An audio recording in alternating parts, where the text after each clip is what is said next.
AP inter straight lines అనే chapter నుంచి concurrent lines అనే కాన్సెప్ట్ని మనం ఈజీగా నేర్చేసుకుందాం. ఓకేనా? So 3 lines are said to be concurrent if they pass through the same point. ఇక్కడ చూడండి 3 లైన్స్ ఉన్నాయి, అవన్నీ ఒక పాయింట్ నుంచి పాస్ అవుతున్నాయి. ఇలాంటి లైన్స్ని మనం కంకరెంట్ లైన్స్ అంటాం అనమాట. To check whether the given lines are concurrent or not. ఈ కాన్సెప్ట్ చాలా easy concept plus important concept నాన్న. దీని మీద ప్రాబ్లం రావడానికి ఛాన్సెస్ ఉన్నాయి ఎక్కువగా. సో ఇందులో 3 స్టెప్స్ ఉంటాయి. Solve any 2 equations. Line equations ఇస్తారు కదా మనకి, 2 ఈక్వేషన్స్ని సాల్వ్ చేస్తే పాయింట్ వచ్చేస్తుంది.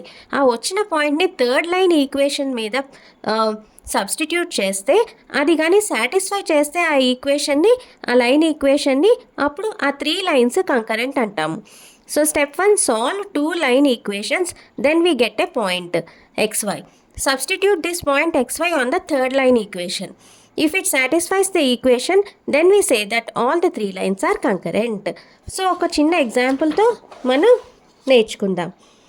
Show that the lines 2x plus y minus 3 equal to 0, 3x plus 2y minus 2 equal to 0, 2x minus 3y minus 23 equal to 0 are concurrent. Any 2 line equations తీసుకోండి. నేను first line and third line తీసుకున్నాను, ఎందుకంటే 2x ఉన్నాయి, cancel అవుతాయి కాబట్టి. So equation solve చేయడం మనకు తెలుసు కదా, సబ్ట్రాక్షన్ చేసేసాం.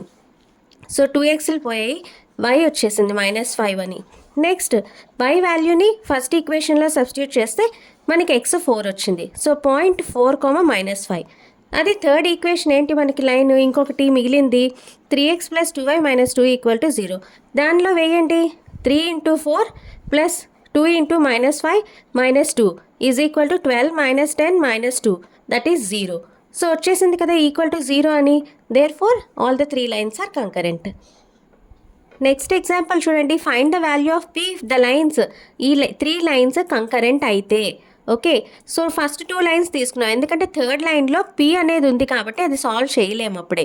సో ఫస్ట్ 2 లైన్స్ తీసుకొని సాల్వ్ చేస్తే x -1 వచ్చింది, y 2 వచ్చింది.